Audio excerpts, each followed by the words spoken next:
بسم اللہ الرحمن الرحیم الف لام را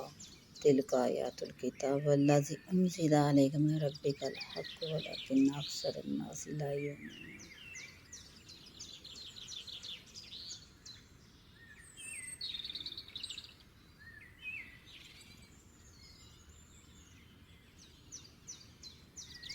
الف لام را یہ حروف مقاطع ہے جن کے معنی اللہ تعالیٰ ہی جانتے ہیں، امت کو اس کے معنی نہیں بتلائے گے اور امت کو عام طور پر اس کی تحقیق میں پڑھنا بھی ٹھیک نہیں، مناسب نہیں۔ حدیث رسول بھی قرآن کریم کی طرح وحی الہی ہے۔ پہلی آیت میں قرآن کریم کے کلام الہی اور حق ہونے کا بیان ہے۔ قرآن کتاب سے مراد قرآن کریم ہے۔ والذی انزل علیک من ربک سے بھی ہو سکتا ہے کہ قرآن ہی مراد ہو، لیکن واو حرف عطف بظاہر یہ چاہتا ہے کہ کتاب اور الذی انزل علیک دو چیزیں الگ الگ ہوں۔ اس صورت میں کتاب سے مراد قرآن کریم اور الذی انزل علیک سے مراد وہ وحی ہوگی جو قرآن پاک کے علاوہ رسول کریم صلی اللہ علیہ وآلہ وسلم پر آئی ہے، کیونکہ اس میں تو کوئی کلام نہیں ہو سکتا کہ رسول کریم صلی اللہ علیہ وآلہ وسلم پر آنے والی وحی صرف قرآن پر ہی منحصر نہیں۔ خود قرآن کریم میں وَمَا يَنطِقُ عَنِ الْهَوَىٰ إِلَّا هُوَ وَحْيٌ يُوحَىٰ، یعنی رسول کریم صلی اللہ علیہ وآلہ وسلم پر جو کچھ وہ کہتے ہیں وہ کسی بھی اپنی غرض سے نہیں کہتے، بلکہ ایک وحی ہوتی ہے جو اللہ تعالیٰ کی طرف سے ان کو بھیجی جاتی ہے۔ اس سے ثابت ہوا کہ رسول کریم صلی اللہ علیہ وآلہ وسلم جو قرآن کریم کے علاوہ دوسرے احکام دیتے ہیں وہ بھی منزل من اللہ ہی ہیں۔ فرق صرف یہ ہے کہ قرآن کی تلاوت کی جاتی ہے اور اس کی تلاوت نہیں ہوتی، اور اس فرق کی وجہ یہ ہے کہ قرآن کے معنی اور الفاظ دونوں اللہ جل شانہ کی طرف سے ہوتے ہیں، اور قرآن کے علاوہ حدیث میں جو احکام آپ دیتے ہیں ان کے بھی معنی اگرچہ اللہ تعالیٰ ہی کی طرف سے ہی نازل ہوتے ہیں، مگر الفاظ منزل من اللہ نہیں ہوتے، اسی لیے نماز میں ان کی تلاوت نہیں کی جا سکتی۔ معنی آیت کے یہ ہو گئے کہ یہ قرآن اور جو کچھ احکام آپ صلی اللہ علیہ وآلہ وسلم پر نازل کیے جاتے ہیں وہ سب حق ہیں، جس میں کسی قسم کے شک و شبہ کی گنجائش نہیں، لیکن اکثر لوگ غور و فکر نہ کرنے کی وجہ سے اس پر ایمان نہیں لاتے۔ دوسری آیت میں اللہ تعالیٰ کے وجود اور اس کی توحید کے دلائل کا ذکر ہے۔ اس کی مخلوقات اور مصنوعات کا کو ذرا غور سے دیکھو تو یہ یقین کرنا پڑے گا کہ ان کی بنانے والی کوئی ایسی ہستی ہے جو قادر مطلق ہے اور تمام مخلوقات و کائنات اس کے قبضہ میں ہے۔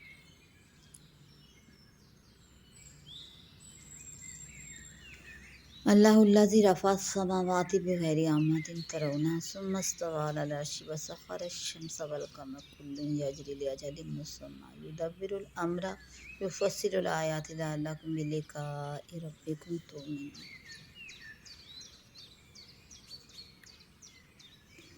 عام طور سے یہ کہا جاتا ہے کہ یہ نیلا رنگ جو ہمیں اوپر نظر آتا ہے آسمان کا رنگ ہے، یعنی اللہ تعالیٰ نے فرمایا اللہ الذی رفع السماوات بغیر عامد ترونها، یعنی اللہ ایسا ہے جس نے آسمانوں کے اتنے بڑے وسیع اور بلند رقبہ کو بغیر کسی ستون کے اونچا کھڑا کر دیا، جیسا کہ تم ان آسمانوں کو اسی حالت میں دیکھ رہے ہو۔ کیا آسمان کا منظر آنکھوں سے نظر آتا ہے؟ ہاں بالکل آتا ہے۔ عام طور سے یہ کہا جاتا ہے کہ یہ نیلا رنگ جو ہمیں اوپر نظر آتا ہے آسمان کا رنگ ہے، مگر فلاسفہ کہتے ہیں یہ رنگ روشنی اور اندھیری کی آمیزش سے محسوس ہوتا ہے، کیونکہ نیچے ستاروں کی روشنی اور اس کے اوپر اندھیرا ہے، تو باہر سے رنگ نیلا محسوس ہوتا ہے، جیسے گہرے پانی پر روشنی پڑتی ہے تو وہ نیلا نظر آتا ہے۔ قرآن کریم کی چند آیات ایسی ہیں جن میں آسمان کے دیکھنے کا ذکر ہے، جیسے اس آیت میں مذکور ہے ترونہا کے الفاظ، اور دوسری آیت میں ویل السماء کیف رفعت کے الفاظ ہیں۔ فلاسفہ کی یہ تحقیق اول تو اس کے منافی نہیں، کیونکہ ایسا ممکن ہے کہ آسمان کا رنگ بھی نیلگوں ہو یا کوئی دوسرا رنگ ہو، مگر درمیانی روشنی اور اندھیری کے امتزاج سے نیلا نظر آتا ہے۔ اس سے انکار کی کوئی دلیل نہیں کہ اس فضا کے رنگ میں آسمان کا رنگ بھی شامل ہو، اور یہ بھی ممکن ہے کہ قرآن کریم میں جہاں آسمان کے دیکھنے کا ذکر ہے وہ حکمی اور مجازی ہو، کہ آسمان کا وجود ایسی یقینی دلائل سے ثابت ہے کہ گویا دیکھ ہی لیا۔ اس کے بعد فرمایا ثم استویٰ علی العرش، یعنی پھر عرش پر جو تخت سلطنت کے مشابہ ہے قائم، اور اس کی طرح جلوہ فرما ہوا جو اس کی شان کے لائق ہے۔ اس جلوہ فرمانے کی کیفیت کو کوئی نہیں سمجھ سکتا۔ اتنا اعتقاد رکھنا کافی ہے کہ جس طرح کا استوا شان الہی کے شان ہے وہ مراد ہے۔ مسخر کرنے سے مراد یہ ہے کہ دونوں کو جس جس کام پر لگا دیا ہے برابر لگے ہوئے ہیں۔ وَسَخَّرَ الشَّمْسَ وَالْقَمَرَ کُلٌّ، اللہ تعالیٰ نے ان کو مسخر کر دیا ہے تمہارے لیے۔ تو ہزاروں سال گزر گئے ہیں لیکن نہ کبھی ان کی رفتار میں کمی بیشی ہوئی، نہ تھکتے ہیں، نہ کبھی اپنے مقررہ کام کے خلاف کسی دوسرے کام میں لگتے ہیں۔ اور معین مدت کی طرف چلنے کے معنی بھی ہو سکتے ہیں کہ پورے عالم دنیا کے لیے جو آخری مدت قیامت متعین ہے سب اسی کی طرف چل رہے ہیں۔ اس منزل پر پہنچ کر ان کا یہ سارا نظام ختم ہو جائے گا۔ اور یہ معنی بھی ہو سکتے ہیں کہ سبحانہ تعالیٰ نے ہر ایک سیارے کے لیے ایک خاص رفتار اور خاص مدار مقرر کر دیا ہے۔ وہ ہمیشہ اپنے مدار پر اپنی مقررہ رفتار کے ساتھ چلتا رہتا ہے۔ چاند اپنے مدار کو ایک ماہ میں پورا کر لیتا ہے اور آفتاب سال بھر میں پورا کرتا ہے۔ ان سیاروں کا عظیم الشان وجود پھر ایک خاص مدار پر خاص رفتار کے ساتھ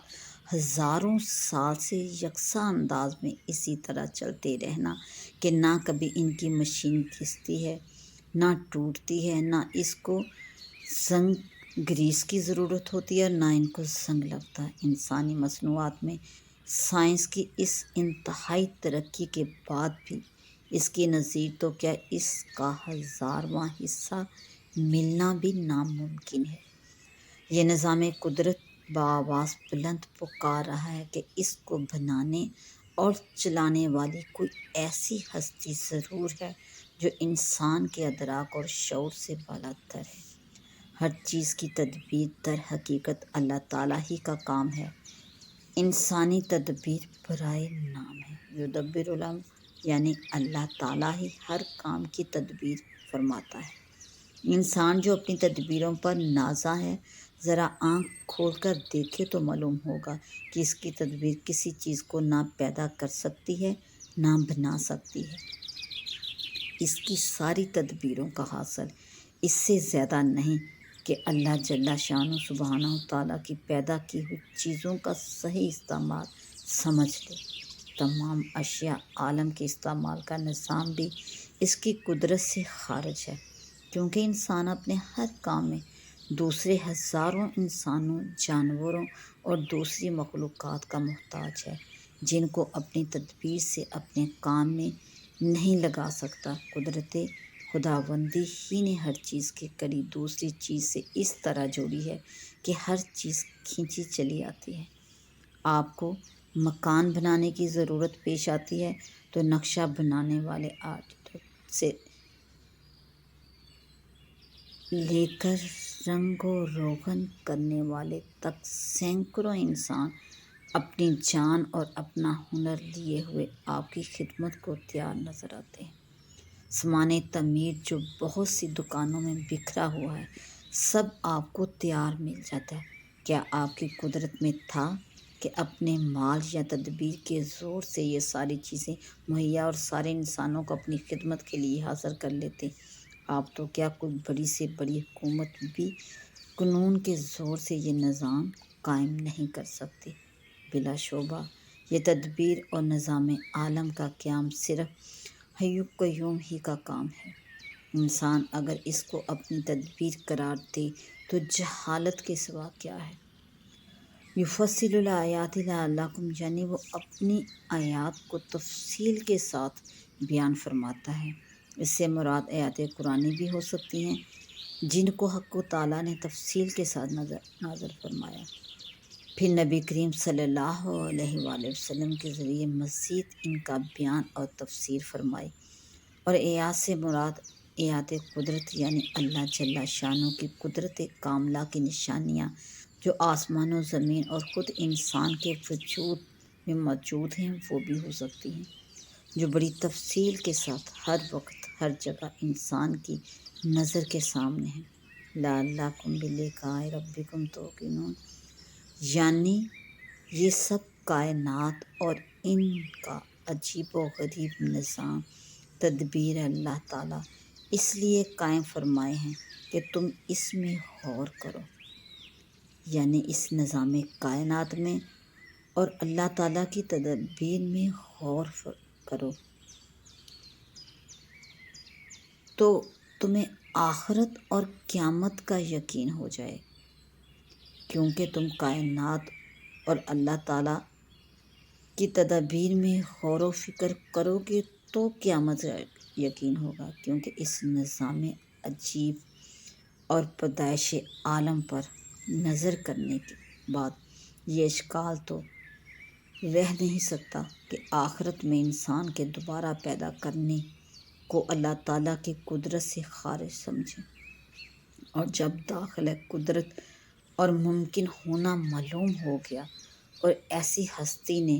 اس کی خبر دی جس کی زبان پوری عمر میں کبھی جھوٹ پر نہیں چلی، تو اس کے واقعہ اور ثابت ہونے میں کیا شک رہ سکتا ہے۔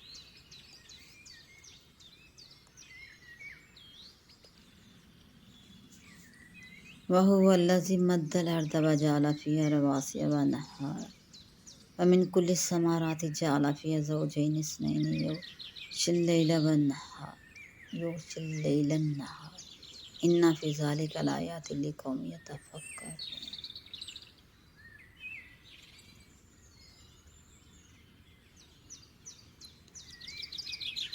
زمین کا پھیلانا اس کے کرہ اور گول ہونے کے منافی نہیں، کیونکہ گول چیز جب بہت بڑی ہو تو اس کا ہر ایک حصہ الگ الگ ایک پھیلی ہوئی سطح ہی نظر آتا ہے، اور قرآن کریم کا خطاب عام لوگوں سے انہی کی نظروں کے مطابق ہوتا ہے۔ ظاہر دیکھنے والا اس کو ایک پھیلی ہوئی سطح دیکھتا ہے، اس لیے اس کو پھیلانے سے تعبیر کر دیا گیا، پھر اس کا توازن قائم رکھنے کے لیے اور بہت سے دوسرے فوائد کے لیے اس پر اونچے اونچے بھاری پہاڑ قائم فرما دیے جو ایک طرف زمین کا توازن قائم رکھتے ہیں، دوسری طرف ساری مخلوق کو پانی پہنچانے کا انتظام کرتے ہیں۔ پانی کا بہت بڑا ذخیرہ ان کی چوٹیوں پر بحر منجمد برف کی شکل میں رکھ دیا جاتا ہے، جس کے لیے نہ کوئی حوض ہے، نہ کوئی ٹینکی بنانے کی ضرورت ہے، نہ ناپاک ہونے کا کوئی شک و شبہ، نہ سڑنے کا امکان۔ پھر اس کو ایک زیر زمین قدرتی پائپ لائن کے ذریعے ساری دنیا میں پھیلا دیا جاتا ہے۔ اسی سے کہیں تو کھلی ہوئی ندیاں اور نہریں نکلتی ہیں، کہیں زیر زمین مستوح رہ کر کنوؤں کے ذریعے اس پائپ لائن کا سراغ لگایا اور پانی حاصل کیا جاتا ہے۔ وَمِنْ كُلِّ الثَّمَرَاتِ جَعَلَ فِيهَا زَوْجَيْنِ اثْنَيْنِ، یعنی پھر اس زمین سے طرح طرح کے پھل نکالے اور ہر ایک پھل دو دو قسم کے پیدا کیے، چھوٹے بڑے، سرخ سفید، کھٹے میٹھے۔ اور یہ بھی ممکن کہ زوجین سے مراد دو نہ ہوں بلکہ متعدد انواع اور اقسام مراد ہوں، جن کی تعداد کم سے کم دو ہوتی ہے، اس لیے زمین اثنین سے تعبیر کر دیا گیا۔ اور کچھ بعید نہیں کہ زوجین سے مراد نر اور مادہ ہوں، جیسے بہت سے درختوں کے متعلق تو تجربے سے ثابت ہو چکا ہے کہ ان میں نر مادہ ہوتے ہیں، جیسے کھجور، پپیتا وغیرہ۔ دوسرے درختوں میں بھی اس کا امکان ہے، اگرچہ ابھی تک تحقیقات وہاں تک نہیں پہنچی ہوں۔ یغش اللیل النہار، یعنی اللہ تعالیٰ ہی ڈھانپ دیتا ہے رات کو دن پر۔ مراد یہ ہے کہ دن کی روشنی کے بعد رات لے آتا ہے، جیسے کسی روشن چیز کو کسی پردے میں ڈھانپ دیا جائے۔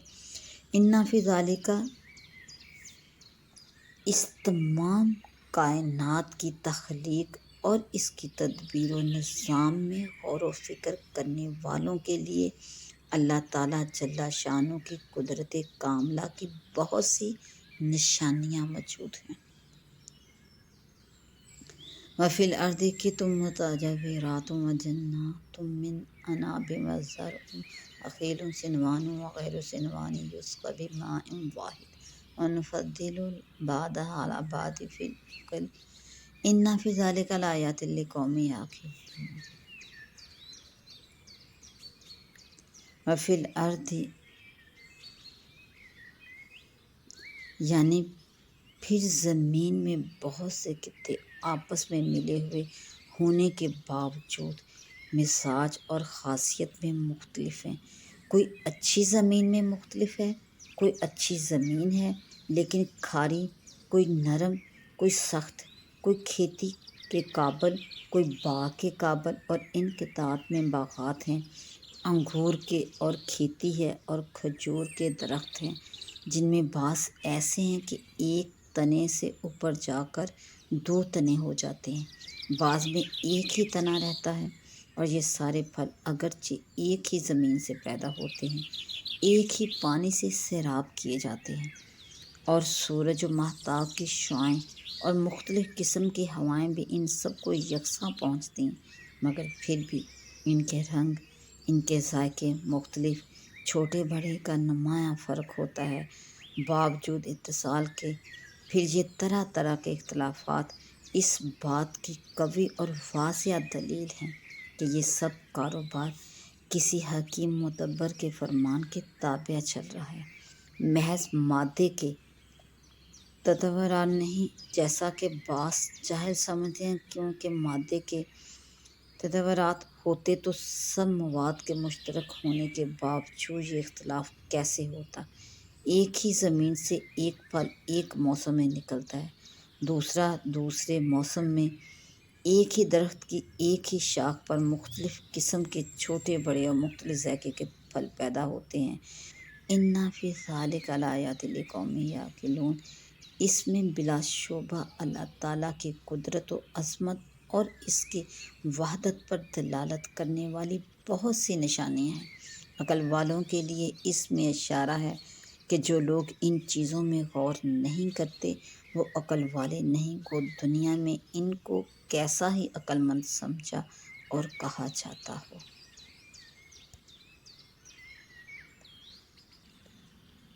فَعَجَبٌ قَوْلُهُمْ أَإِذَا كُنَّا تُرَابًا أَإِنَّا لَفِي خَلْقٍ جَدِيدٍ أُولَٰئِکَ الَّذِینَ کَفَرُوا بِرَبِّهِمْ وَأُولَٰئِکَ الْأَغْلَالُ فِی أَعْنَاقِهِمْ وَأُولَٰئِکَ أَصْحَابُ النَّارِ هُمْ فِیہَا خَالِدُونَ۔ اور اگر تو عجیب بات چاہے تو عجب ہے ان کا کہنا کہ کیا جب ہوں گے ہم مٹی کیا نئے سرے سے بنائے جائیں گے؟ وہی ہیں جو منکر ہو گئے اپنے رب سے، اور وہی ہیں کہ توق ہے ان کی گردنوں میں، اور وہ ہیں دوزخ والے، وہ اس میں رہیں گے برابر۔ اور اے محمد صلی اللہ علیہ وآلہ وسلم، اگر آپ کو ان لوگوں کے انکار قیامت سے تعجب ہو تو واقعی ان کا یہ قول تعجب کے لائق ہے کہ جب ہم مر کر خاک ہوں گے تو کیا خاک ہو کر ہم پھر قیامت کو پھر سے پیدا ہوں گے؟ تعجب کے لائق اس لیے کہ جو ذات ایسی اشیاء مذکورہ کے خلق پر ابتدا قادر ہے، اس کو دوبارہ پیدا کرنا کیا مشکل ہے؟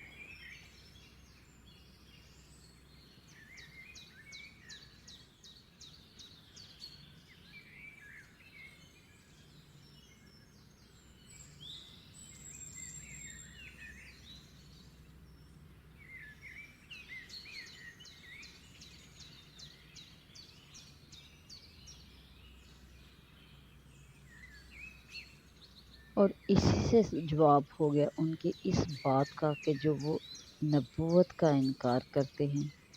اور ان کی دوسری بات کہ کیا جب مر کر ہم خاک ہو جائیں گے تو دوبارہ اٹھائے جائیں گے۔ آگے ان کے لیے وعید ہے کہ یہ وہ لوگ ہیں کہ انہوں نے اپنے اللہ کے ساتھ کفر کیا،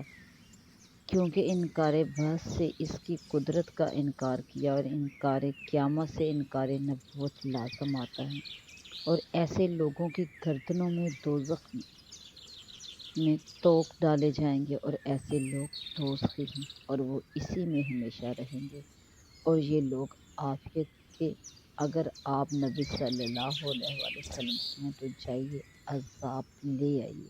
جس سے معلوم ہوتا ہے کہ یہ عذاب کے وقوع کو بہت بعید سمجھتے ہیں، حالانکہ ان سے پہلے اور کفار پر بھی عذاب کے واقعات گزر چکے ہیں، تو ان پر عذاب کا آ جانا کیا بعید ہے۔ اور اللہ تعالیٰ کے غفور اور رحیم ہونے کو سن کر یہ لوگ مغرور نہ ہو جائیں کہ اب ہم کو عذاب نہ ہوگا، کیونکہ وہ صرف غفور و رحیم ہی نہیں ہے، اور پھر سب کے لیے غفور و رحیم نہیں، بلکہ دونوں باتیں اپنے اپنے موقع پر ظاہر ہوتی ہیں۔ یعنی یہ بات بھی یقینی ہے کہ آپ کا رب، آپ کا اللہ لوگوں کی خطائیں باوجود ان کی ایک خاص درجہ کی بیجا حرکتوں کے معاف کر دیتا ہے، اور یہ بات بھی یقینی ہے کہ آپ کا رب سخت سزا دیتا ہے۔ یعنی اس میں دونوں صفتیں ہیں، ہر ایک کے ظہور کی شرطیں اور اسباب ہیں، پس انہوں نے بلا سبب اپنے آپ کو مستحق رحمت اور مغفرت کیسے سمجھ لیا، بلکہ کفر کی وجہ سے ان کے لیے تو اللہ تعالیٰ شدید العقاب ہے، کیوں نہیں نازل کیا گیا۔ اور یہ اعتراض محض حماقت ہے، کیونکہ آپ مال کے معجزات نہیں بلکہ آپ صرف عذاب خدا سے کافروں کو ڈرانے والے یعنی نبی ہیں، اور نبی کے متعلق معجزہ کی ضرورت ہے جو کہ ظاہر ہو چکا ہے، نہ کسی خاص معجزہ کی۔ اور کوئی آپ انوکھے نبی نہیں بلکہ ہر قوم کے لیے ماضیہ میں ہادی ہوتے چلے آئے ہیں۔ ان میں بھی یہی قاعدہ چلا آیا ہے کہ دعوی نبوت کے لیے مطلق دلیل کو کافی قرار دیا گیا، خاص دلیل کا التزام نہیں ہو۔ اللہ تعالیٰ کو سب خبر رہتی ہے، جو کچھ کسی عورت کو ہمر رہتا ہے اور جو کچھ رحم میں کمی بیشی ہوتی ہے، اور ہر چیز اللہ کے نزدیک ایک خاص انداز سے ہے۔ آیت مذکورہ کی پہلی 3 آیتوں میں کفار کے شبہات کا جواب ہے جو نبوت کے متعلق تھی، اور اس کے ساتھ منکرین کے لیے عذاب کی وعید کا ذکر ہے۔ ان کے شبہات 3 تھے، ایک یہ کہ یہ لوگ مرنے کے بعد دوبارہ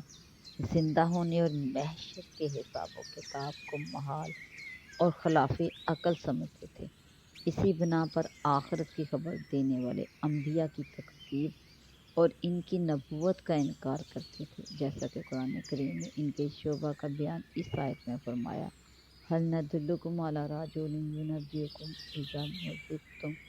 کل ممزق انکم لفی خلق جدید۔ اس میں انبیاء علیہ السلام کا مذاق اڑانے کے لیے کہتے ہیں کہ آؤ ہم تمہیں ایک ایسا آدمی بتائیں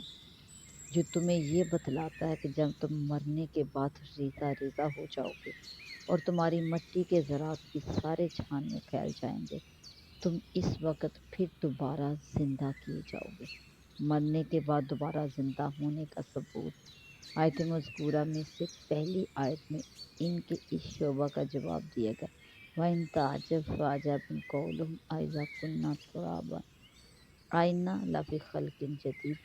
اس میں رسول کریم صلی اللہ علیہ وآلہ وسلم کو خطاب ہے کہ اگر آپ کو اس پر تعجب ہے کہ یہ کفار آپ کے لیے کھلے ہوئے معجزات اور آپ صلی اللہ علیہ وسلم کی نبوت کا انکار کرتے ہیں اور مانتے ہیں کہ تو ایسے بے جان پتھروں کو مانتے ہیں جن میں نہ حس ہے نہ شعور، خود اپنے نفع اور نقصان پر بھی قادر نہیں، دوسروں کو کیا نفع پہنچا سکتے ہیں، لیکن اس سے زیادہ تعجب کے قابل ان کی یہ بات ہے کہ وہ کہتے ہیں کیا ایسا ہو سکتا ہے کہ جب ہم مر کر مٹی ہو جائیں گے تو ہمیں دوبارہ پیدا کیا جائے گا۔ قرآن کریم نے وجہ اس تعجب کی بھی تصریح بیان نہیں کی، کیونکہ پچھلی آیات میں اللہ تعالیٰ جل شانہ کی قدرت کاملہ کے عجیب عجیب مظاہر بیان کر کے یہ ثابت کر دیا گیا ہے کہ وہ ایسا قادر مطلق ہے جو ساری مخلوق کو عدم سے وجود میں لایا اور پھر ہر چیز کے وجود میں کیسی کیسی حکمتیں رکھی کہ انسان ان کا ادراک و احاطہ بھی نہیں کر سکتا۔ اور یہ ظاہر ہے کہ جو ذات پہلی مرتبہ بالکل عدم سے ایک چیز کو موجود کر سکتی ہے، اس کو دوبارہ موجود کر دینا کیا مشکل۔ انسان بھی جب کوئی نئی چیز بنانا چاہتا ہے تو پہلی مرتبہ اس کو مشکل پیش آتی ہے، اور اسی کو دوبارہ بنانا چاہے تو آسان ہو جاتا ہے۔ تو تعجب کی بات یہ ہے کہ یہ لوگ اس کے تو قائل ہیں کہ پہلی مرتبہ تمام کائنات کو بے شمار حکمتوں کے ساتھ اسی نے پیدا فرمایا، پھر دوبارہ پیدا کرنے کو کیسے محال اور خلاف عقل سمجھتے ہیں۔ شاید ان منکرین کے نزدیک بڑا اشکال یہ ہے کہ مرنے اور خاک ہو جانے کے بعد انسان کے اجزاء اور ذرات دنیا بھر میں منتشر ہو جاتے ہیں، ہوائیں ان کو کہیں سے کہیں لے جاتی ہیں اور دوسرے اسباب و ذرائع سے بھی یہ ذرات سارے جہان میں پھیل جاتے ہیں۔ پھر قیامت کے روز ان تمام ذرات کو جمع کس طرح کیا جائے گا اور پھر ان کو جمع کر کے دوبارہ زندہ کیسے کیا جائے گا، مگر وہ نہیں جانتے، وہ نہیں دیکھتے کہ اس وقت جو وجود ان کو حاصل ہے اس میں کیا سارے جہان کے ذرات جمع نہیں، دنیا کے مشرق و مغرب کی چیزیں، پانی، ہوا اور ان کے لائے ہوئے ذرات انسان کی غذا میں شامل ہو کر اس کے بدن کا جز بنتے ہیں۔ اس مسکین کو بسا اوقات خبر بھی نہیں ہوتی کہ ایک لقمہ جو منہ تک لے جا رہا ہے اس میں کتنے ذرات افریقہ کے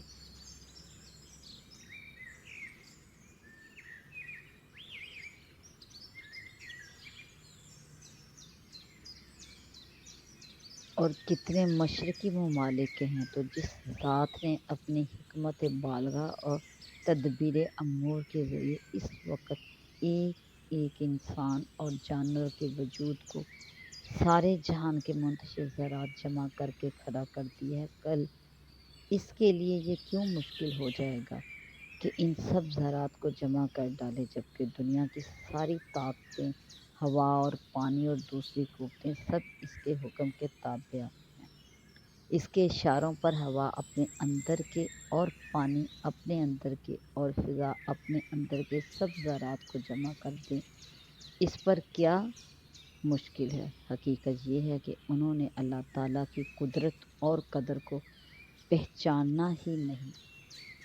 اس کی قدرت کو اپنی قدرت پر قیاس کرتے ہیں، حالانکہ آسمان اور زمین اور ان کے درمیان کی سب چیزیں اپنی اپنی حیثیت کا ادراک اور شعور رکھتے ہیں اور حکم حق کے تابع چلتے ہیں، اور خاک، باد صبا، آگ، سمندر کا پانی، جنگلات کے درخت، یہ سب کے سب اللہ تعالیٰ کے حکم کے تابع ہیں۔ خلاصہ یہ ہے کہ کھلی ہوئی نشانیوں کو دیکھنے کے باوجود جس طرح ان کا نبوت سے انکار قابل تعجب ہے، اس سے زیادہ قیامت میں دوبارہ زندہ ہونے اور حشر کے دن سے انکار تعجب کی چیز ہے۔ اس کے بعد ان منکرین کی سزا کا ذکر کیا گیا ہے کہ یہ لوگ صرف آپ صلی اللہ علیہ وآلہ وسلم ہی کا انکار نہیں کرتے بلکہ در حقیقت اپنے رب کا انکار کرتے ہیں۔ ان کی سزا یہ ہوگی کہ ان کی گردنوں میں توق ڈالے جائیں گے اور ہمیشہ ہمیشہ دوزخ میں رہیں گے۔ دوسرا شبہ منکرین کا یہ تھا کہ اگر فی الواقع آپ صلی اللہ علیہ وآلہ وسلم کے نبی اور اللہ کے رسول ہیں تو نبی کی مخالفت پر جو عذاب کی وعیدیں آپ صلی اللہ علیہ وآلہ وسلم سناتے ہیں وہ عذاب آتا کیوں نہیں؟ اس کا جواب دوسری آیت میں یہ دیا گیا، وَيَسْتَعْجِلُونَكَ بِالسَّيِّئَّاتِ قَبْلَ الْحَسَنَاتِ وَقَدْ خَلَتْ مِن قَبْلِهِمُ الْمَثُلَاتُ۔ وَإِنَّ رَبَّكَ لَذُو مَغْفِرَةٍ لِلنَّاسِ عَلَى ظُلْمِهِمْ وَإِنَّ رَبَّكَ لَشَدِيدُ الْعِقَابِ۔ یعنی یہ لوگ ہمیشہ عافیت کی میعاد ختم ہونے سے پہلے آپ صلی اللہ علیہ وآلہ وسلم سے مصیبت کے نازل ہونے کا تقاضا کرتے ہیں کہ اگر آپ نبی ہیں تو فوری عذاب کے لیے دعا کریں، عذاب لے آئیں، جس سے معلوم ہوتا ہے کہ یہ لوگ عذاب کے آنے کو بہت ہی بعید یا ناممکن سمجھتے ہیں، حالانکہ ان سے پہلے دوسرے کافروں پر بہت سے واقعات عذاب کے گزر چکے ہیں جن کا سب لوگوں نے مشاہدہ کیا ہے، تو ان پر عذاب آ جانا کیا بعید ہے۔ یہاں لفظ ماصلت مسئلہ کی جمع ہے، جس کے معنی ہے ایسی سزا جو انسان کو سب کے سامنے رسول کریم صلی اللہ علیہ وآلہ وسلم کر دے اور دوسروں کے لیے عبرت کا ذریعہ بنے۔ پھر فرمایا کہ بے شک آپ صلی اللہ علیہ وآلہ وسلم کا رب لوگوں کے گناہوں اور نافرمانیوں کے باوجود بڑی مغفرت اور رحمت والا بھی ہے، اور جو لوگ اس مغفرت اور رحمت سے فائدہ نہ اٹھائیں، اپنی سرکشی اور نافرمانی پر جمے رہیں، ان کے لیے سخت عذاب دینے والا بھی ہے۔ اس لیے اللہ تعالیٰ کے غفور الرحیم ہونے سے کسی غلط فہمی میں نہ پڑیں کہ ہم پر عذاب آ ہی نہیں سکتا۔ تیسرا شبہ ان کفار کا یہ تھا کہ اگرچہ رسول کریم صلی اللہ علیہ وآلہ وسلم کے بہت سے معجزات ہم دیکھ چکے ہیں، لیکن جن خاص قسم کے معجزات کا ہم نے مطالبہ کیا ہے وہ کیوں ظاہر نہیں کرتے؟ اس کا جواب تیسری آیت میں یہ دیا گیا، وَيَقُولُ الَّذِينَ كَفَرُوا لَوْلَا أُنزِلَ عَلَيْهِ آيَاتٌ مِّن رَّبِّهِ إِنَّمَا أَنتَ مُنذِرٌ وَلِكُلِّ قَوْمٍ حَادٍ۔ یعنی یہ کفار آپ صلی اللہ علیہ وآلہ وسلم نبوت پر اعتراض کرنے کے لیے یہ کہتے ہیں کہ ان پر خاص معجزات جس کو طلب کرتے ہیں وہ کیوں نازل نہیں کیا گیا۔ سو اس کا جواب واضح ہے کہ معجزہ ظاہر کرنا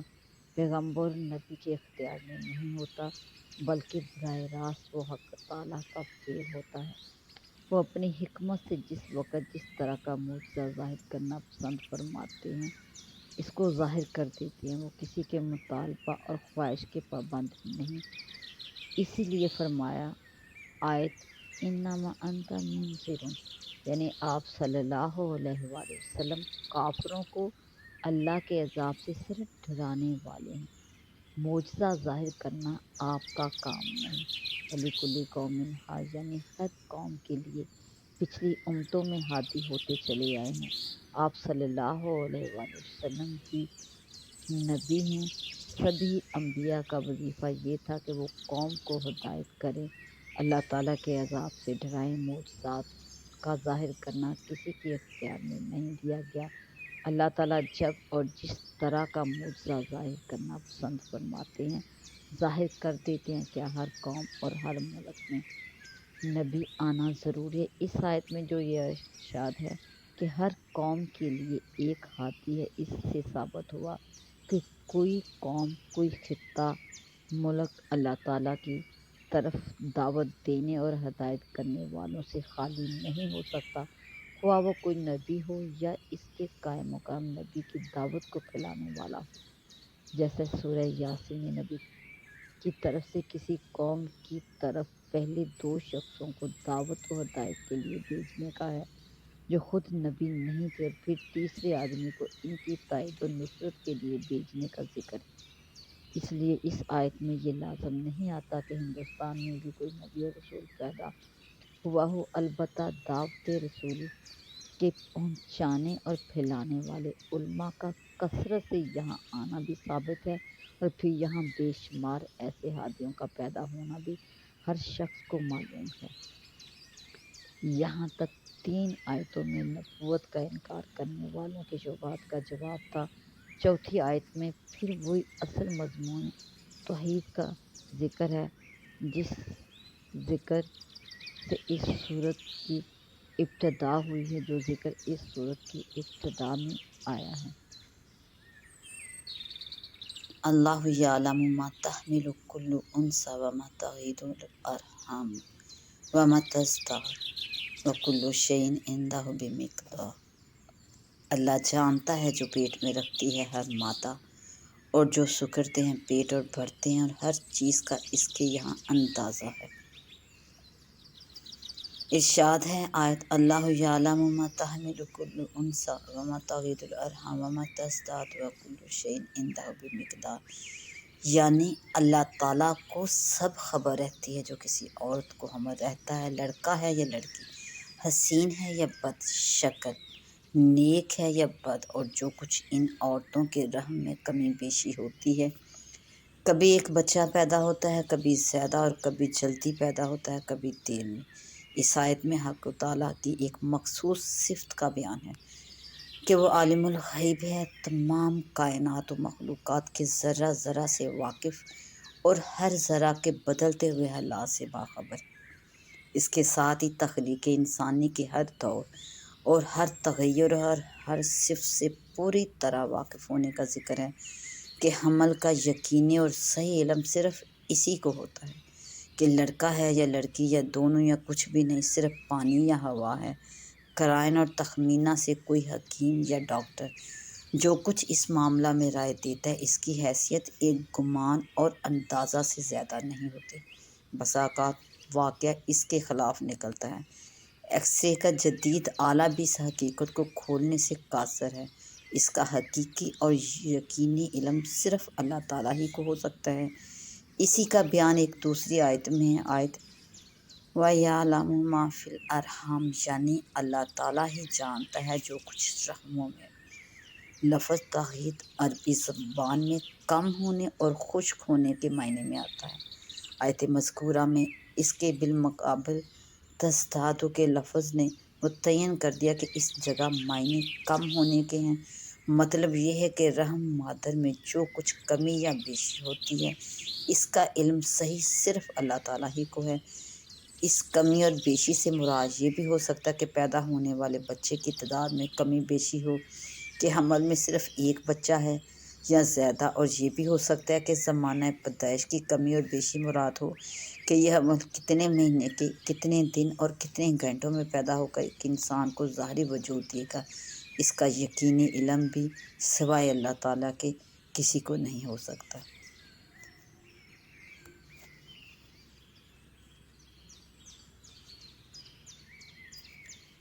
عالم الغیب والشہادۃ الکبیر المتعال،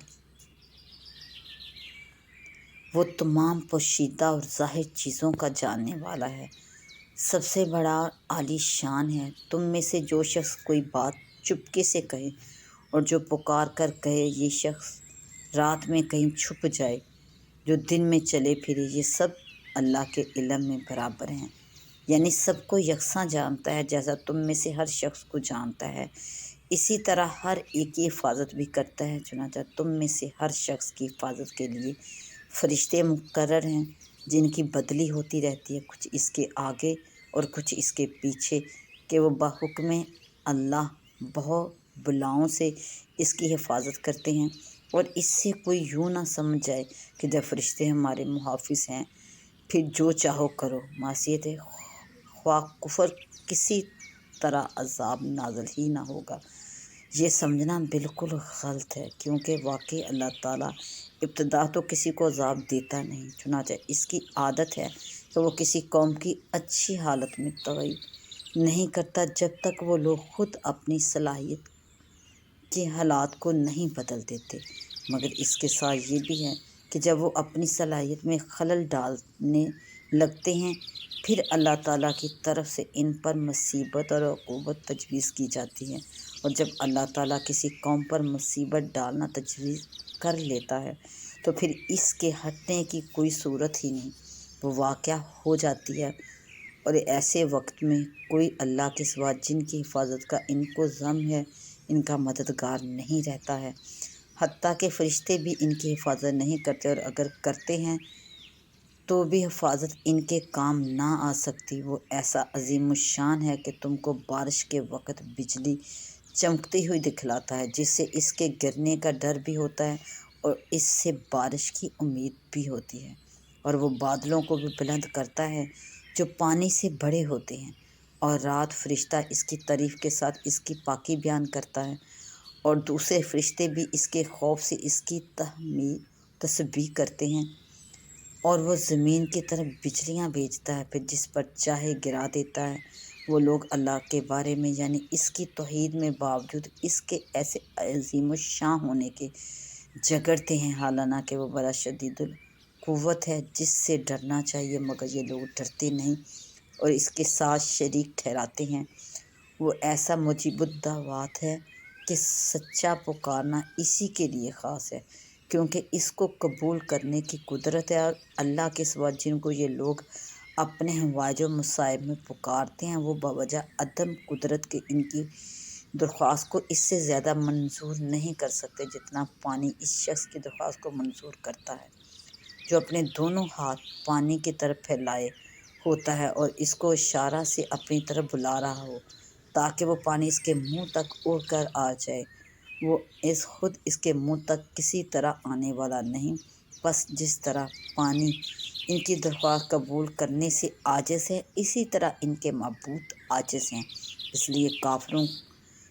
کی ان سے درخواست کرنا محض بے اثر ہے، اور اللہ ہی ایسا قادر مطلق ہے کہ اسی کے سامنے سب سر خم کیے ہوئے ہیں، جتنے آسمانوں میں ہیں جتنے زمین میں ہیں، بعض خوشی سے اور بعض مجبوری سے۔ خوشی سے یہ کہ بااختیار خود عبادت کرتے ہیں، اور مجبوری کے یہ معنی ہے کہ اللہ تعالیٰ جس مخلوق میں جو تصرف کرنا چاہتے ہیں وہ اس کی مخالفت نہیں کر سکتا، اور ان کے زمین والوں کے سائے بھی سرخم کیے ہیں۔ صبح اور شام کے وقتوں میں یعنی سائے کو جتنا چاہیں بڑھائیں، جتنا چاہیں گھٹائیں، اور صبح و شام کے وقت چونکہ دراز ہونے کے اور گھٹنے کا زیادہ زور ہوتا ہے اس لیے تخصیص بھی کی گئی، ورنہ سایہ بھی معنی ہر طرح مدتی ہے۔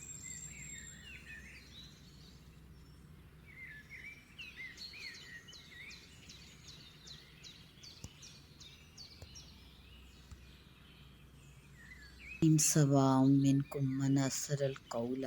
ومن جہر بہ ومن هو مستخف باللیل وسارب بالنہار۔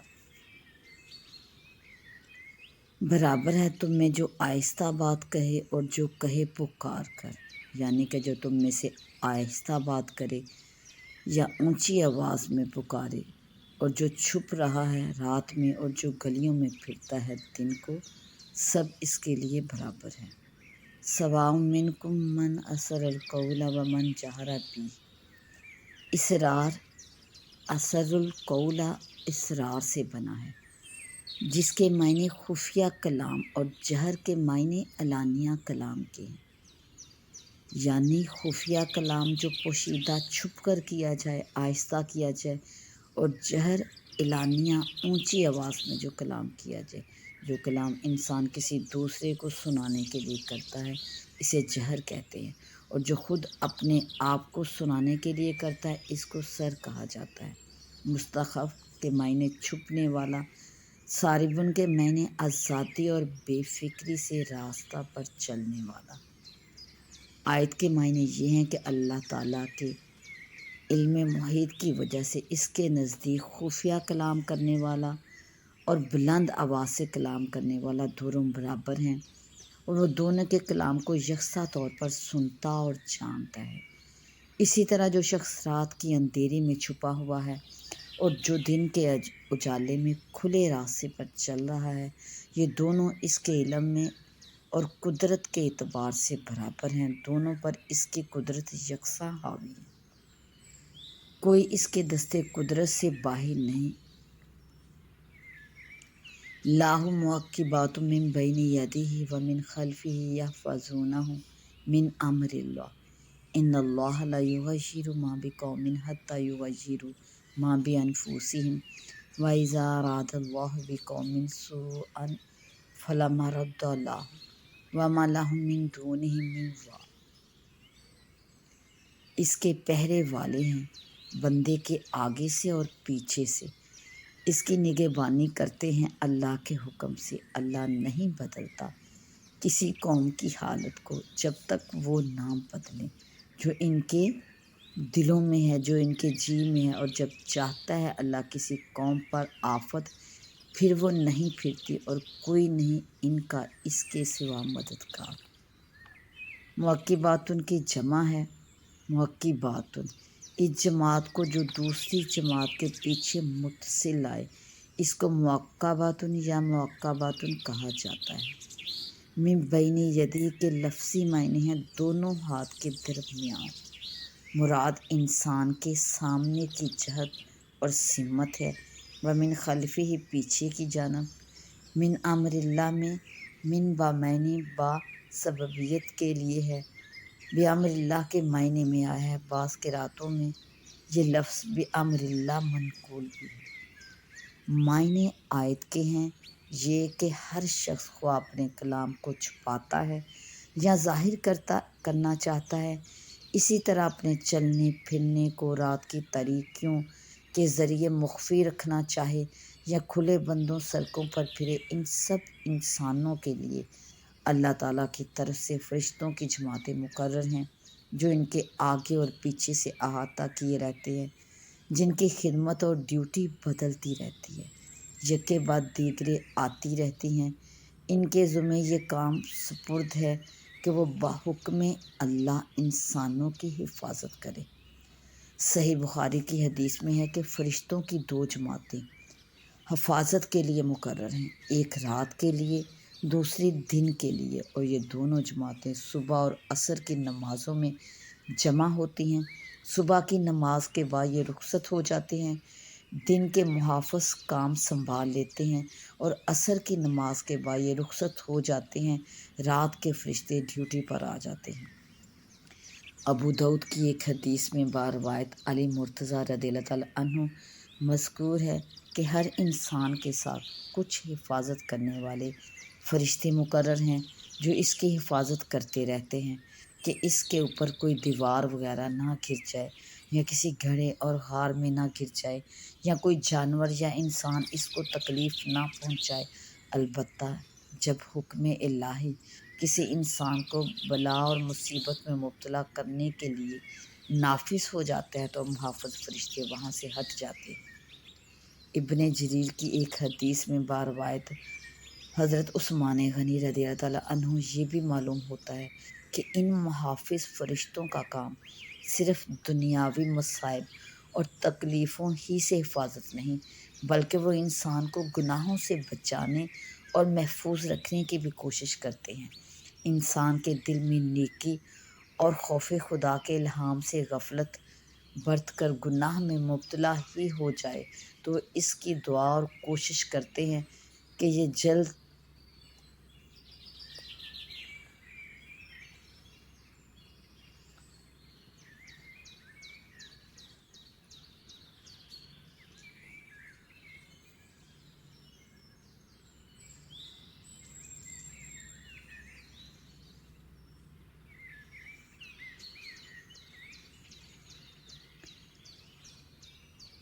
توبہ کر کے گناہ سے پاک ہو جائے۔ پھر اگر وہ کسی طرح متنبہ نہیں ہوتا تب وہ اس کے نامہ اعمال میں گناہ کا کام لکھ دیتی ہیں۔ خلاصہ یہ ہے کہ یہ محافظ فرشتے دین و دنیا دونوں کی مصیبتوں اور آفتوں میں انسان کی سوتے جاگتے میں حفاظت کرتے رہتے ہیں۔ حضرت کعب احبار رضی اللہ عنہ فرماتے ہیں کہ اگر انسان سے یہ حفاظت خداوندی کا پہرہ ہٹا دیا جائے تو جنات ان کی زندگی وبال کر دے، لیکن یہ سب حفاظتی پہرے اسی وقت تک کام آتے ہیں جب تک تقدیر الہی ان کی حفاظت کی اجازت دیتی ہے، اور جب اللہ تعالیٰ ہی کسی بندہ کو مبتلا کرنا چاہیں تو یہ حفاظتی پہرہ ہٹا دیا جاتا ہے۔ اسی کا بیان اگلی آیت میں اس طرح کیا گیا کہ ان اللہ لا یغیر ما بقوم حتی یغیروا ما بانفسہم، یعنی اللہ تعالیٰ کسی قوم کی حالت امن و عافیت کو آفت و مصیبت میں اس وقت تک تبدیل نہیں کرتے جب تک وہ قوم خود ہی اپنے اعمال و احوال کو برائی اور فساد میں تبدیل نہ کر لے، اور جب وہ اپنے حالات کو سرکشی اور نافرمانی سے بدلتی ہے تو اللہ تعالیٰ بھی اپنا طرز بدل دیتے ہیں۔ اور یہ ظاہر ہے کہ جب اللہ تعالیٰ ہی کسی کا برا چاہیں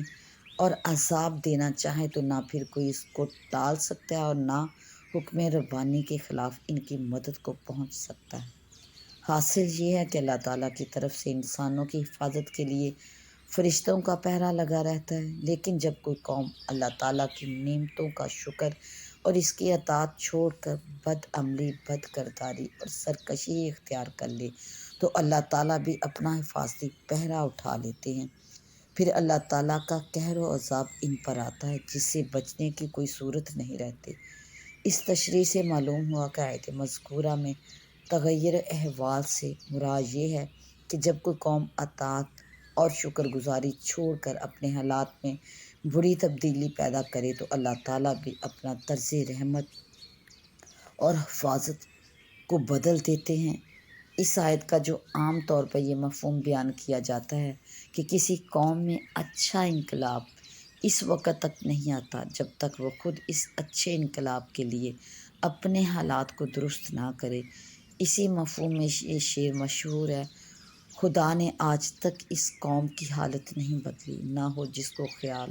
آپ اپنی حالت کے بدلنے کا۔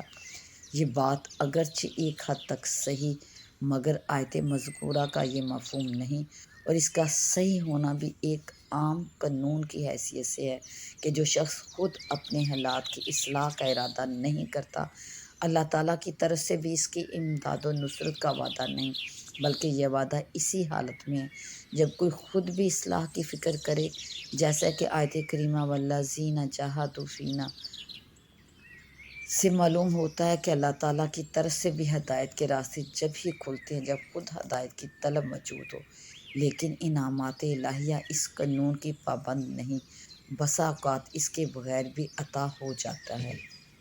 خود ہمارا وجود اور اس میں بے شمار نعمتیں نہ ہماری کوشش کا نتیجہ ہیں، نہ ہم نے کبھی اس کے لیے دعا مانگی تھی کہ ہمیں ایسا وجود عطا کیا جائے جس کی آنکھ، ناک، کان سب قوی آزاد درست ہوں۔ یہ سب نعمتیں بے مانگے ہی ملی ہیں۔ البتہ انعامات کا استحقاق اور وعدہ بغیر اپنی صحیح کے حاصل نہیں ہوتا، اور کسی قوم کو بغیر صحیح اور عمل کے انعامات کا انتظار کرتے رہنا خود فریبی کے مترادف ہے۔ هو الذی یریکم البرق خوفا وطمعا وینشئ السحاب الثقال، یعنی اللہ تعالیٰ ہی کی ذات پاک ہے جو تمہیں برق و بجلی دکھلاتا ہے، جو انسان کے لیے خوف بھی بن سکتی ہے کہ جس جگہ پڑ جائے سب کچھ خاک کر ڈالے، اور طمع بھی ہوتی ہے کہ بجلی کی چمک کے بعد بارش آئے گی، جو انسان اور حیوانات کی زندگی کا سہارا، اور وہی ذات پاک ہے جو بڑے بڑے بھاری بادل سمندر سے مانسون بنا کر اٹھاتا ہے اور پھر ان پانی سے بھرے ہوئے بادلوں کو فضا میں بڑی جلدی کے ساتھ کہیں سے کہیں لے جاتا ہے اور اپنے حکم و قضاء اور قدر کے مطابق جس زمین پر چاہتا ہے برساتا ہے۔ وَيُسَبِّحُ الرَّعْدُ وَبِحَمْدِهِ وَالْمَلَائِكَةُ مِنْ خِیفَتِهِ وَيُرْسِلُ الصَّوَاعِقَ فَیُصِیبُ بِهَا مَن یَشَاءُ وَهُمْ یُجَادِلُونَ فِی اللَّهِ وَهُوَ شَدِیدُ الْمِحَالِ، یعنی تسبیح پڑھتا ہے رات اللہ تعالیٰ کی حمد و شکر کی، اور تسبیح پڑھتے ہیں فرشتے اس کے خوف سے۔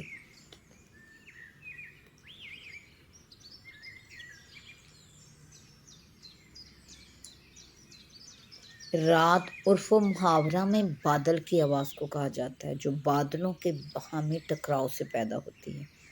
اس کے تسبیح پڑھنے سے مراد وہی تسبیح ہے جس کے متعلق قرآن کریم ایک دوسری آیت میں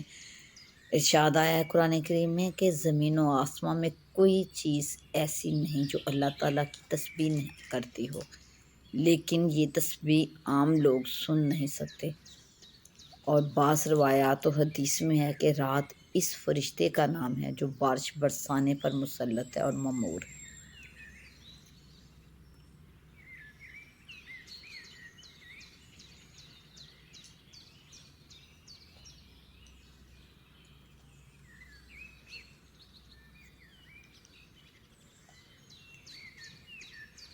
رات اس فرشتے کا نام ہے جو بارش برسانے پر مسلط ہے اور مأمور ہے۔ اس معنی کے اعتبار سے تسبیح پڑھنا ظاہر ہے۔ وَيُرْسِلُ الصَّوَاعِقَ فَيُصِيبُ بِهَا مَن يَشَاءُ۔ صواعق صاعقہ کی جمع ہے۔ زمین پر گرنے والی بجلی کو صاعقہ کہا جاتا ہے۔ مطلب آیت کا یہ ہے کہ اللہ تعالیٰ ہی سے یہ بجلیاں زمین پر اللہ تعالیٰ ہی بھیجتا ہے، جن کے ذریعے جس کو چاہتا ہے جلا دیتا ہے۔ وَهُمْ يُجَادِلُونَ فِي اللَّهِ وَهُوَ شَدِيدُ الْمِحَالِ۔ لفظ محال بکسر میم حیلہ و تدبیر کے معنی میں ہے، اور عذاب و عقاب کے معنی میں بھی اور قدرت کے معنی میں بھی۔ معنی آیت کے یہ ہیں کہ لوگ اللہ تعالیٰ کی توحید کے معاملہ میں باہمی جھگڑے اور مجادلہ میں مبتلا ہیں، حالانکہ اللہ تعالیٰ بڑی قوی تدبیر کرنے والے ہیں جس کے سامنے کسی کی کوئی چال نہیں چلتی۔ لَهُ دعوۃ الحق والذین یدعون من دونہ لا یستجیبون لهم بشیء الا کباسط کفیہ الی الماء لیبلغ فاہ وما هو ببالغہ وما دعاء الکافرین الا فی ضلال۔ اسی کا پکارنا سچ ہے، اور جن لوگوں کو کہ پکارتے ہیں اس کے سوا وہ نہیں کام آتے ان کے کچھ بھی، مگر جیسے کسی نے پھیلا دیے دونوں ہاتھ پانی کی طرف کہ آ پہنچے اس کے منہ تک، اور وہ کبھی نہ پہنچے گا اس تک، اور جتنی پکار ہے کافروں کی سب گمراہی ہے۔ وَلِلَّهِ يَسْجُدُ مَن فِي السَّمَاوَاتِ وَالْأَرْضِ طَوْعًا وَكَرْهًا وَظِلَالُهُم بِالْغُدُوِّ وَالْآصَالِ۔ قُلْ مَن رَّبُّ السَّمَاوَاتِ وَالْأَرْضِ قُلِ اللَّهُ۔ پوچھ کون ہے رب آسمان اور زمین کا؟ فرما دیجئے اللہ۔ پھر فرمائیے کیا تم نے پکڑے ہیں اس کے سوا ایسے حمایتی جو مالک نہیں اپنے بھلے اور برے کے؟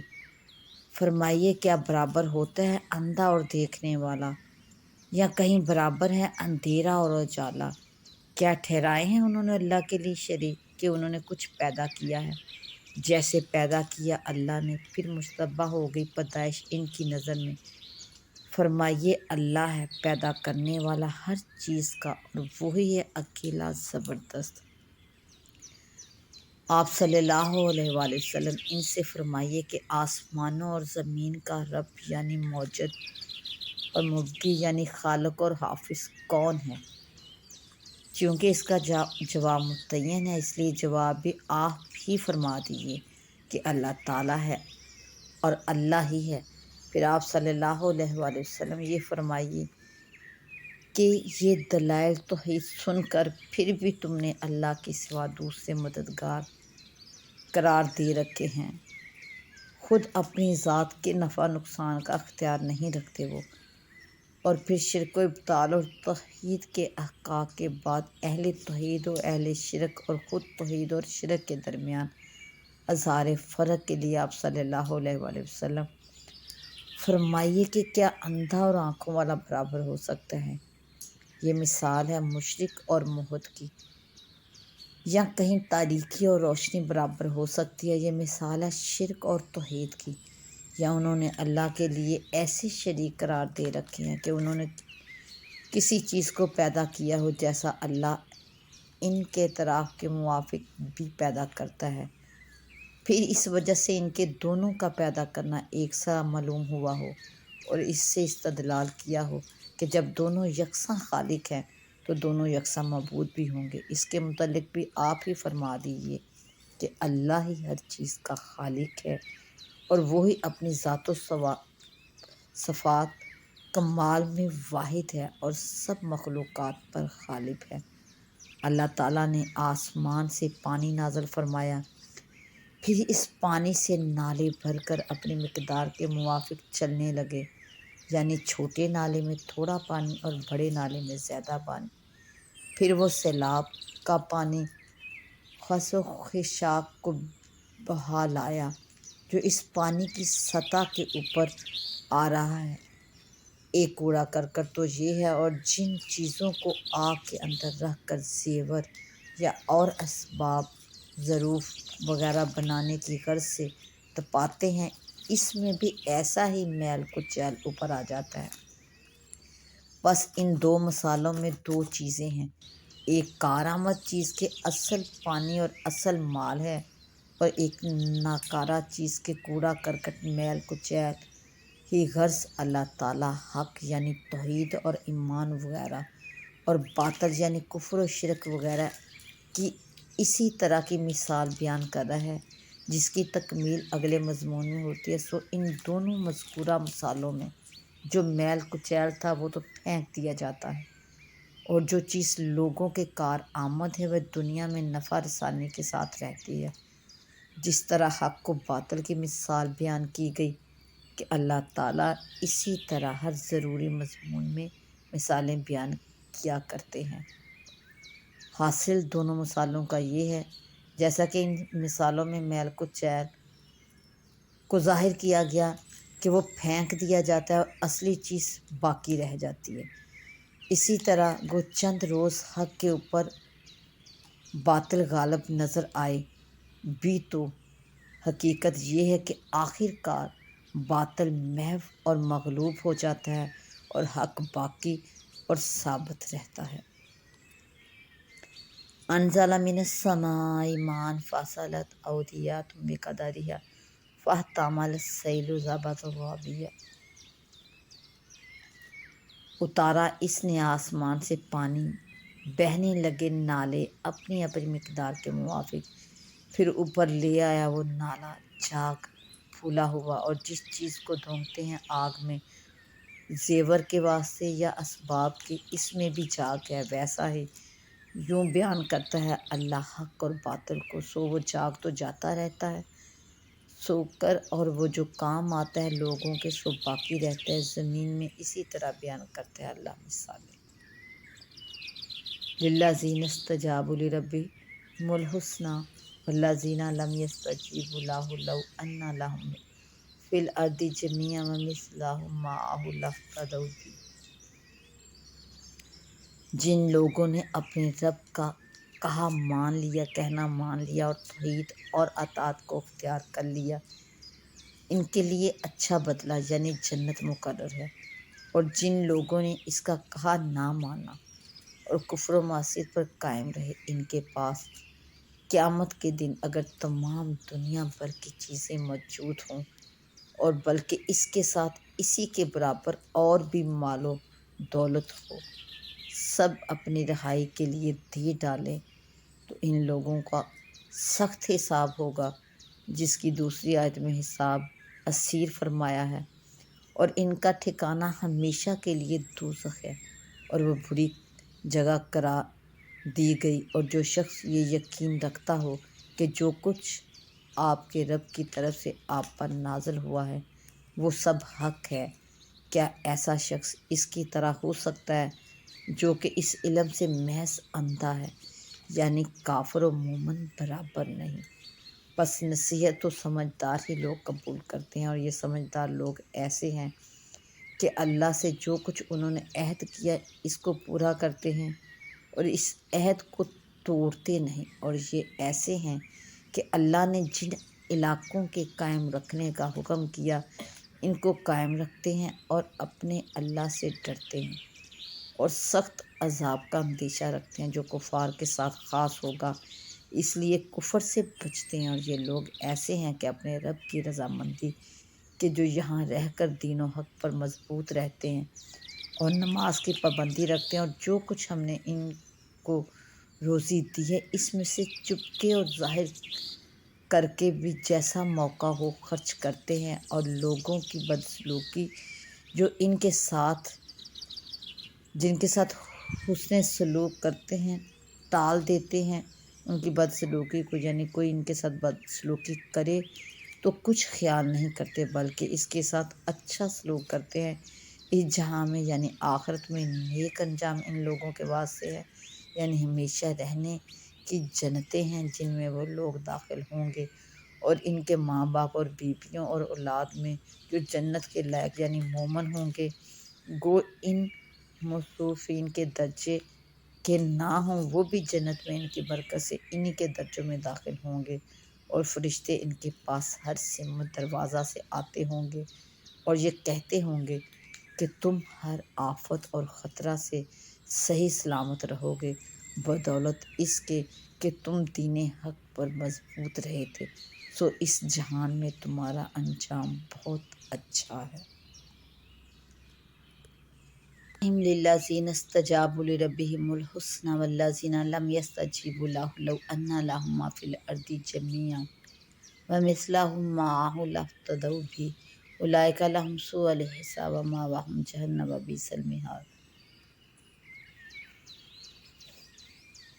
جنہوں نے مانا اپنے رب کا حکم ان کے واسطے بھلائی ہے، اور جنہوں نے اس کا حکم نہ مانا، اگر ان کے پاس ہو جو کچھ کے زمین میں ہے سارا اور اتنا ہی اس کے ساتھ، اور تو سب دے دے اپنا بدلہ میں ان لوگوں کے لیے، تو برا حساب اور ٹھکانہ ان کا دوزخ ہے۔ یعنی جن لوگوں نے اپنے اللہ کا کہنا مان لیا اور توحید اور اطاعت کو اختیار کر لیا، ان کے لیے اچھا بدلہ یعنی جنت مقرر ہے، اور جن لوگوں نے اللہ تعالیٰ کی اطاعت کو اختیار نہیں کیا، اللہ تعالیٰ کا کہا نہیں مانا اور کفر و معصیت پر قائم رہے، ان کے پاس قیامت کے دن اگر تمام دنیا بھر کی چیزیں موجود ہوں بلکہ اس کے ساتھ اسی کے برابر اور بھی مال و دولت ہو، اور سب اپنی رہائی کے لیے دے ڈالیں، ان لوگوں سے وہ ہرگز قبول نہ کیا جائے گا، اور ان لوگوں کا سخت حساب ہوگا، جس کو دوسری آیت میں حساب عسیر فرمایا ہے، اور ان کا ٹھکانہ ہمیشہ کے لیے دوزخ ہے، اور بری جگہ قرار دیا گیا اس کو جو شخص یہ یقین رکھتا ہے کہ جو کچھ آپ کے رب کی طرف سے آپ پر نازل ہوا ہے وہ سب حق ہے۔ کیا ایسا شخص اس کی طرح ہو سکتا ہے جو کہ اس علم سے محض اندھا ہے؟ یعنی کافر اور مومن برابر نہیں، بس نصیحت تو سمجھدار ہی لوگ قبول کرتے ہیں، اور یہ سمجھدار لوگ ایسے ہیں کہ اللہ سے جو کچھ انہوں نے عہد کیا ہے اس کو پورا کرتے ہیں اور اس عہد کو توڑتے نہیں، اور یہ ایسے ہیں کہ اللہ نے جن علاقوں کے قائم رکھنے کا حکم کیا ہے ان کو قائم رکھتے ہیں اور اپنے رب سے ڈرتے ہیں، اور سخت عذاب کا ڈر خوف رکھتے ہیں جو کفار کے ساتھ خاص ہوگا، اس لیے کفر سے بچتے ہیں، اور یہ لوگ ایسے ہیں کہ اپنے اللہ کی رضامندی کہ جو یہاں رہ کر دین حق پر مضبوط رہتے ہیں۔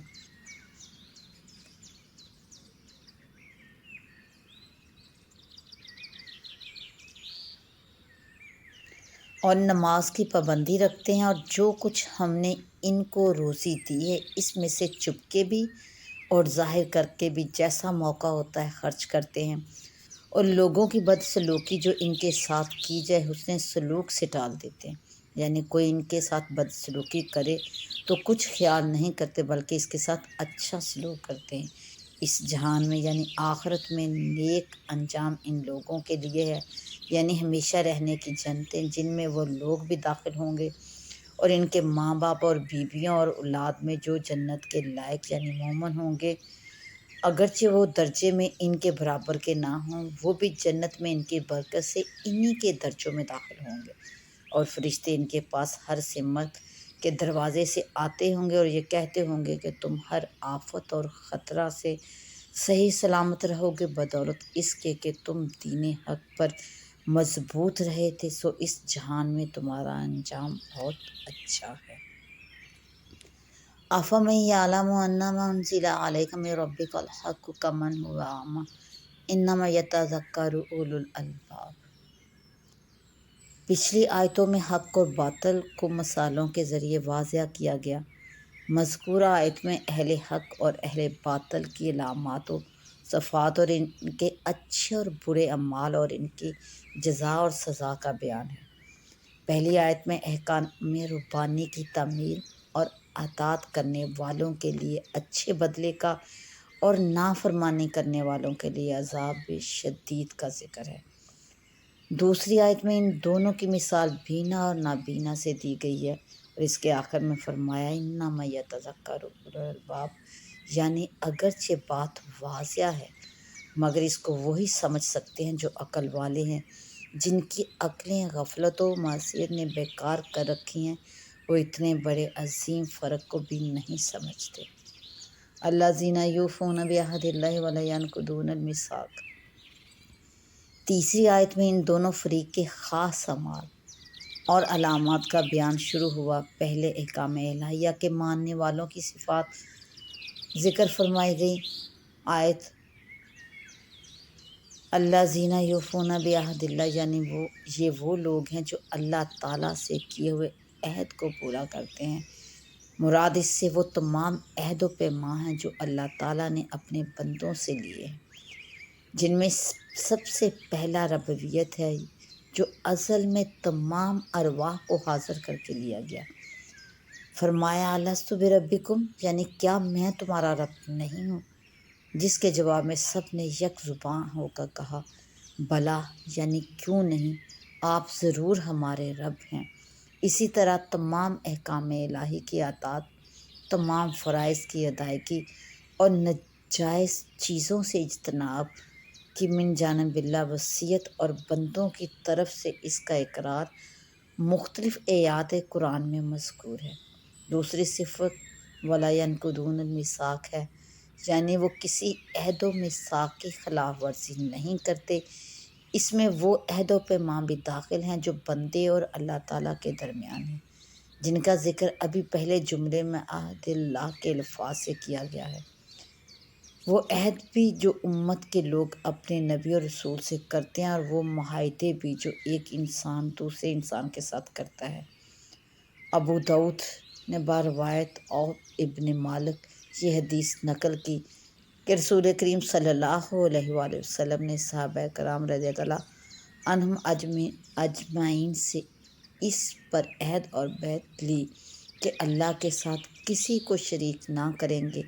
اور 5 وقت نماز کی پابندی کریں گے، نماز کو پابندی سے ادا کریں گے، اور اپنے امراء کی اطاعت کریں گے، اور کسی انسان سے کسی چیز کا سوال نہ کریں گے۔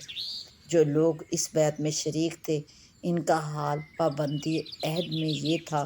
کہ اگر گھوڑے پر سواری کے وقت ان کے ہاتھ سے کوڑا گر جاتا تو کسی انسان سے یہ نہ کہتے کہ یہ کوڑا اٹھاؤ، بلکہ خود سواری سے اتر کر اٹھاتے تھے۔ یہ صحابہ کرام رضی اللہ عنہم اجمعین کے دلوں میں حضرت محمد صلی اللہ علیہ وآلہ وسلم کی محبت اور عظمت اور جذبہ اطاعت کا اثر تھا، ورنہ یہ ظاہر تھا کہ اس طرح کے سوال سے منع فرمانا مقصود نہ تھا۔ جیسے حضرت عبداللہ ابن مسعود ایک مرتبہ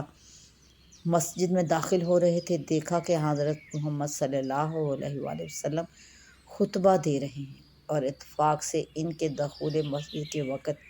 آپ کی زبان مبارک سے یہ کلمہ نکلا کہ بیٹھ جاؤ۔ عبداللہ بن مسعود جانتے تھے کہ اس کا یہ مطلب نہیں کہ سڑک پر یا بے موقع کسی جگہ کوئی ہے تو وہیں بیٹھ جائے، مگر جذبہ اطاعت نے ان کو آگے قدم بڑھانے نہ دیا۔ دروازہ سے باہر ہی جہاں یہ آواز کان میں پڑی اسی جگہ بیٹھ گئے۔ الذین یوفون بعہد اللہ ولا ینقضون المیثاق سے ثابت ہوا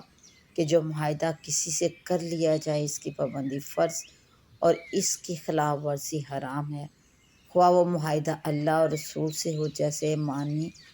یا مخلوقات میں کسی سے ہو، خواہ مسلمان سے یا کافر سے، عہد شکنی بہرحال حرام ہے۔ والذین یصلون ما امر اللہ به ان یوصل ویخشون ربهم ویخافون سوء الحساب۔ تیسری صفت اللہ تعالیٰ کے فرما بردار بندوں کی یہ بتلائی گئی، والذین یصلون ما امر اللہ به ان یوصل، یعنی یہ لوگ ایسے ہیں کہ اللہ تعالیٰ نے جن تعلقات کے قائم رکھنے کا حکم دیا ہے ان کو قائم رکھتے ہیں۔ اس کی مشہور تفسیر تو یہی ہے کہ رشتہ داری کے تعلقات قائم رکھنے اور ان کے تقاضوں پر عمل کرنے کا اللہ تعالیٰ نے جو حکم دیا، یہ لوگ ان تعلقات کو قائم رکھتے ہیں۔ بعض حضرات مفسرین نے فرمایا کہ اس سے مراد یہ ہے کہ یہ لوگ ایمان کے ساتھ عمل صالح کو یا حضرت محمد صلی اللہ علیہ وآلہ وسلم اور قرآن پر ایمان کے ساتھ پچھلے انبیاء علیہم السلام اور ان کی کتابوں پر ایمان کو ملا دیتے ہیں۔ چوتھی صفت یہ بیان فرمائی، وَيَخْشَوْنَ رَبَّهُمْ، یعنی یہ لوگ اپنے رب سے ڈرتے ہیں۔ یہاں لفظ خوف کے بجائے خشیہ کا لفظ استعمال کرنے میں اس طرف اشارہ ہے کہ یہ اللہ تعالیٰ سے ان کا خوف اس طرح کا نہیں جیسے درندہ جانور یا موذی انسان سے طبعاً خوف زدہ ہوا کرتا ہے، بلکہ ایسا خوف ہے جیسے اولاد کو ماں باپ کا، شاگرد کو استاد کا خوف عادتاً ہوتا ہے، کہ اس کا منشا کسی اظہار ثانی کا خوف نہیں ہوتا بلکہ عظمت و محبت کی وجہ سے خوف اس کا ہوتا ہے، کہیں ہمارا کوئی قول و فعل اللہ تعالیٰ کے نزدیک ناپسند اور مکروہ نہ ہو جائے۔ اس لیے مقام مدح میں جہاں کہیں اللہ تعالیٰ کے خوف کا ذکر ہے، عموماً وہاں یہی لفظ خشیہ کا استعمال ہوا ہے، کیونکہ خشیہ اسی خوف کو کہا جاتا ہے جو عظمت و محبت کی وجہ سے پیدا ہوتا ہے۔ اسی لیے اگلے جملے میں جہاں حساب کی سختی کا خوف بیان کیا گیا، وہاں خشیت کا لفظ نہیں بلکہ خوف ہی کا لفظ استعمال ہوا ہے۔ ارشاد فرمایا، وَيَخَافُونَ سُوءَ الْحِسَابِ، یعنی یہ لوگ برے حساب سے ڈرتے ہیں۔ برے حساب سے مراد حساب میں سختی اور جزرسی ہے۔ حضرت صدیقہ عائشہ رضی اللہ عنہا نے فرمایا کہ انسان کی نجات تو رحمت الہیہ سے ہو سکتی ہے کہ حساب و اعمال کے وقت اجمال اور عفو و درگزر سے کام لیا جائے، ورنہ جس شخص سے بھی پورا ذرہ ذرہ کا حساب لے لیا جائے، اس کا عذاب سے بچنا ممکن نہیں، کیونکہ ایسا کون ہے جس سے کوئی گناہ خطا کبھی سرزد نہ ہوا ہو۔ یہ حساب کی سختی کا خوف نیک اور فرمانبردار لوگوں کی پانچویں صفت ہے۔ والذین یصلون ما امر اللہ بہ ان یوصل سے معلوم ہوا کہ اسلام کی تعلیم رہبانیہ انداز سے ترک تعلقات کی نہیں بلکہ ضروری تعلقات کو قائم رکھنے اور ان کے حقوق ادا کرنے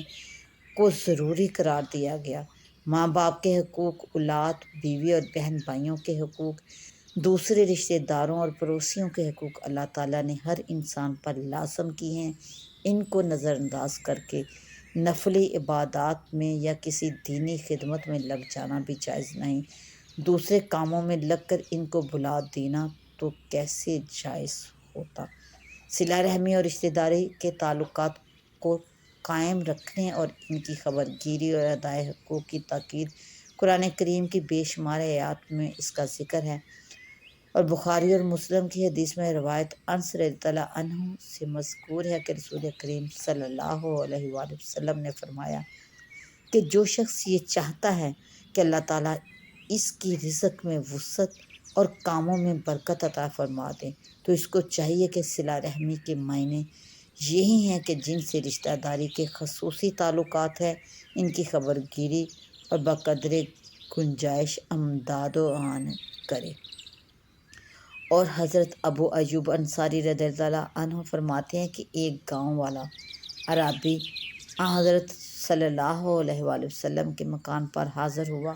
اور سوال کیا کہ مجھے یہ بتلا دیجئے کہ وہ عمل کون سا ہے جو جنت سے قریب اور جہنم سے دور کر دے۔ آپ صلی اللہ علیہ وآلہ وسلم نے ارشاد فرمایا کہ اللہ تعالیٰ کی عبادت کرو، اس کے ساتھ کسی کو شریک نہ ٹھہراؤ، نماز قائم کرو، زکوٰۃ ادا کرو اور صلہ رحمی کرو۔ اور صحیح بخاری میں روایت حضرت عبداللہ بن عمر رضی اللہ عنہ ذکر ہے کہ رسول کریم صلی اللہ علیہ وآلہ وسلم نے فرمایا کہ صلہ رحمی اتنی بات کا نام نہیں کہ تم دوسرے عزیز کے احسان کا بدلہ ادا کر دو، اور اس نے تمہارے ساتھ کوئی احسان کیا ہے تو تم اس پر احسان کرو، بلکہ اصل صلہ رحمی یہ ہے کہ تمہارے رشتہ دار عزیز تمہارے حقوق میں کوتاہی کرے، تم سے تعلق نہ رکھے، تم پھر بھی محض اللہ کے لیے اس سے تعلق کو قائم رکھو اور اس پر احسان کرو۔ رشتہ داروں کے حقوق ادا کرنے اور ان کے تعلقات کو نبھانے ہی کے خیال سے رسول کریم صلی اللہ علیہ وآلہ وسلم نے فرمایا کہ اپنے نسب ناموں کو محفوظ رکھو، جن کے ذریعے تمہارے اپنے رشتہ دار محفوظ رہ سکیں اور تم ان کے حقوق ادا کر سکو۔ پھر ارشاد فرمایا کہ صلہ رحمی کے فوائد یہ ہیں کہ اس سے آپس میں محبت پیدا ہوتی ہے اور مال میں برکت اور زیادتی ہوتی رہتی ہے اور عمر میں برکت ہوتی ہے۔ اور صحیح مسلم کی ایک حدیث میں ہے کہ رسول کریم صلی اللہ علیہ وآلہ وسلم نے فرمایا کہ بڑی صلہ رحمی یہ ہے کہ آدمی اپنے باپ کے انتقال کے بعد ان کے دوستوں سے وہی تعلقات قائم رکھے جو باپ کے سامنے